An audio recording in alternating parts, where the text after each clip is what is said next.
अस्सलाम वालेकुम। अच्छा, काफ़ी लोग बार-बार ये पूछ रहे हैं कि ईमेल का मसला आ रहा है या दीगर एजुकेशन रिकॉर्ड एंटर करते हुए मसला आ रहा है। मैंने सारी चीज़ें यूट्यूब वीडियो में जो अब मेरी कंप्लीट वीडियो है यूट्यूब चैनल पर अवैस मुस्लिम फैमिली पर जो अपलोडेड है, मैंने सारी चीज़ें उसमें डिस्क्राइब की हैं। लेकिन आप स्किप करते हैं तो फिर आपको चीज़ें वो समझ नहीं आती।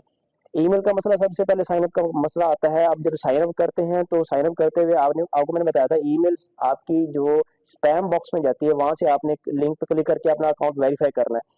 जबकि आप ने वो वीडियो नहीं देखी होती है और आप को कंफ्यूजन होती है और आप फिर आप कमेंट कर रहे होते हैं या आप कह रहे होते हैं कि आपने मैं बताया नहीं, तो कि ईमेल नहीं आई तो ईमेल का मैंने बताया स्पैम बॉक्स में जाती है। जब आप चेक करते हैं आपको मिल जाती है। ठीक है। दूसरा ये काफी चीजें ये भी रिपोर्ट हुई है, प्रॉब्लम रिपोर्ट हुई है कि जिसने जीमेल के अलावा यूट्यूब जिसने yahoo.com का या जिसने दिया है कि दीगर अपने यूनिवर्सिटी की कोई डोमेन वाली ईमेल दी है तो उनको ईमेल जाती ही नहीं है, ना ही उनको स्पैम बॉक्स में जाती है, ना ही जीमेल उनके नॉर्मल फोल्डर में जाती है। तो उसके लिए ये है कि मैं आपको सबको रिकमेंड करूंगा, साइन अप करते हुए आपने एहतियात करनी है।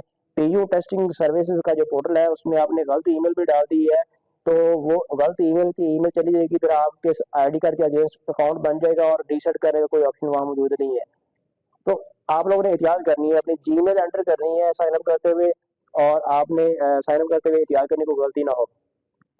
दूसरा, फार्म डी के जो कैंडिडेट्स हैं वो जो drug testing education scientist drug testing पे अप्लाई कर रहे हैं, तो एजुकेशन में आपको बता दूं, एक क्लैरिटी आपको दे दूं कि हमारे जो फार्म डी डिग्री है वो BS 4 ईयर प्रोग्राम है, वो उसके इक्विवेलेंट है, वो मास्टर प्रोग्राम के या 16 ईयर के इक्विवेलेंट नहीं है। वैसे 16 ईयर एजुकेशन ही काउंट होती है, BS जो प्रोग्राम है वो भी 16 ईयर ही काउंट होता है।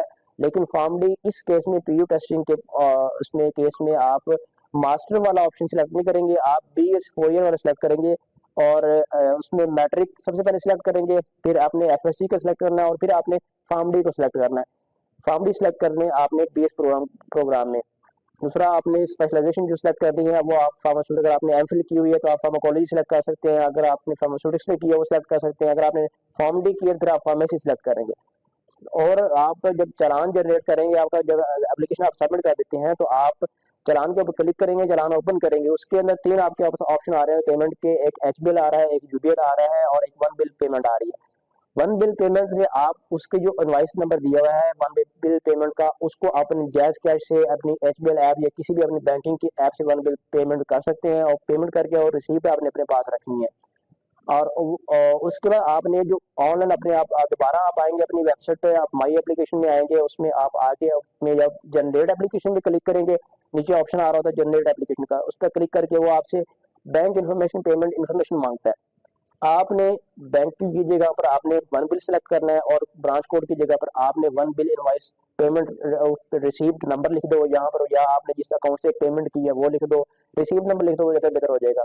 तो आपने जिस दिन आपने जो आपकी पेमेंट डेट है वो आपने डेट सिलेक्ट करनी है और आपने ओके करके सबमिट कर देना है। जब आप सबमिट कर देंगे फिर आपने प्रिंट एप्लीकेशन पे क्लिक करना है और अपनी आपकी जो एप्लीकेशन है वो प्रिंट हो जाएगी। पहले इंस्ट्रक्शन मैंने पढ़ी थी उसमें कि डॉक्यूमेंट सबमिट करने हैं सारे अटैच करके, और पेमेंट रिसीव भी आपने अटैच करनी है ओरिजिनल, उनको सेंड करना है। लेकिन अभी उन्होंने इंस्ट्रक्शन वहां पर कहीं भी मेंशन नहीं की हुई। फिर मैंने हेल्पलाइन पे रब्ता किया, उन्होंने कहा कि हमें कोई ऐसी इंस्ट्रक्शन नहीं रिसीव हुई कि हमें डॉक्यूमेंट जो है फिजिकली भी किसी ने सेंड करने, लिहाजा आपको सेंड करने की जरूरत नहीं है। आप जो डॉक्यूमेंट्स हैं वो अपने रिकॉर्ड में रखें, अपने पास रखें, जब स्क्रूटनी होगी तो फिर आप तब देख लेंगे। दूसरा, लोग सवाल कर रहे हैं टेस्ट कब होगा, सिलेबस क्या है, तो उसमें इंस्ट्रक्शन में क्लियरली लिखा हुआ है कि टेस्ट होगा या इंटरव्यू जो भी होगा उसके बारे में बाद में आपको अपडेट कर दिया जाएगा। अभी उसके बारे में कोई अपडेट नहीं है कि टेस्ट होगा या डायरेक्ट इंटरव्यू होगा, जो भी होगा उसके बारे में बाद में अपडेट किया जाएगा। दूसरा, ये लोग समझ रहे हैं मेरी जो डाटा एंट्री वाली जो वीडियो है वो काफी वायरल है, तो उसमें लोग समझ रहे हैं कि मैं कोई इस तरह फेक डाटा एंट्री वाली को मैंने फ्रॉडुलेंट को इस तरह क्रिएट की हुई है, वो गलत वीडियो है। ये गवर्नमेंट का डिपार्टमेंट का इदारा है, Punjab agriculture food and drug testing authority. ठीक है, और इसमें कॉन्ट्रैक्ट बेस पे जॉब्स आई हुई हैं सारी, इसका ताल्लुक किसी प्राइवेट ऑर्गेनाइजेशन के साथ नहीं है, कॉन्ट्रैक्ट बेस्ड जॉब्स हैं और गवर्नमेंट की जॉब्स हैं। और पीयू टेस्टिंग सर्विसेज जो आपका स्पैम में जाता है या जो फेक आपको लगता है, ये यूनिवर्सिटी ऑफ पंजाब यूनिवर्सिटी का एक ऑफिशियल अपना पोर्टल है, जिसके ऊपर एडमिशन के लिए या टेस्ट के लिए आप अप्लाई करते हैं। सारे कैंडिडेट जिन्होंने पीयू में अप्लाई करना था उसी पोर्टल के जरिए ही साइन अप करते हैं और अप्लाई करते हैं। तो लिहाजा ये एक ऑफिशियल सरकारी वेबसाइट है और ऑफिशियल सरकारी इदारा है और ऑफिशियल गवर्नमेंट जॉब्स है, लेकिन है कॉन्ट्रैक्ट बेस्ड, इसलिए इनकी में भी इनकी सैलरी ज्यादा है। तो आप लोगों ने ये चीज़ें, इन सारी चीज़ों को मद्देनज़र रखना है।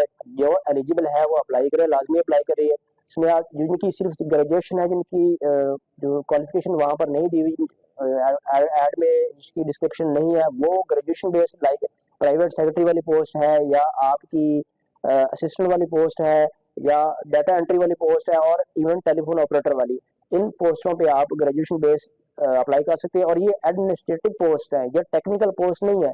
टेक्निकल पोस्ट में अगर आप जाएंगे, तो अगर आप माइक्रोबायोलॉजिस्ट हैं, आप न्यूट्रिशन के ग्रेजुएट हैं, अगर आप एग्रीकल्चर के ग्रेजुएट हैं, प्लांट पैथोलॉजी है, उसमें सारी डिस्क्रिप्शन दी हुई है। और अगर आप ग्रेजुएट फार्म डी के ग्रेजुएट हैं, तो फिर आप जूनियर साइंटिस्ट वाली पोस्टों पे अप्लाई कर सकते हैं। उसमें फूड टेस्टिंग में 35 सीट्स हैं, इस तरह एग्रीकल्चर में सीट्स हैं, इस तरह ड्रग टेस्टिंग में काफ़ी सीट्स हैं, और सैलरीज भी इनकी 2.5 लाख सैलरी, जूनियर साइंटिस्ट की 2.5 लाख सैलरी है यहाँ पर जो एडवर्टाइजमेंट में दी हुई है। तो इन सारी चीज़ों को आप PAFDA की वेबसाइट पे भी देख सकते हैं। इनकी करंट जॉब की एडवर्टाइजमेंट अवेलेबल है। आप इनको आप PU टेस्टिंग के पोर्टल पे, PU टेस्टिंग सर्विसेज के पोर्टल पे भी आप देख सकते हैं। इन सारी चीज़ों को आप वेरीफाई कर सकते हैं, गवर्नमेंट के ही पोर्टल्स हैं। मजीद कंप्लीट अप्लाई करने का जो प्रोसीजर है, उसको देखने के लिए मैंने जो वीडियो दी हुई है, आप उस वीडियो को देख सकते हैं। कंप्लीट प्रोसीजर इसमें मैंने स्टेप बाय स्टेप बताया हुआ है। वन बिल पेमेंट करने के लिए आप मेरे उस यूट्यूब चैनल में विजिट करें, तो उसमें वन बिल पेमेंट कैसे पेमेंट फीस करते हैं वो भी आप देख सकते हैं।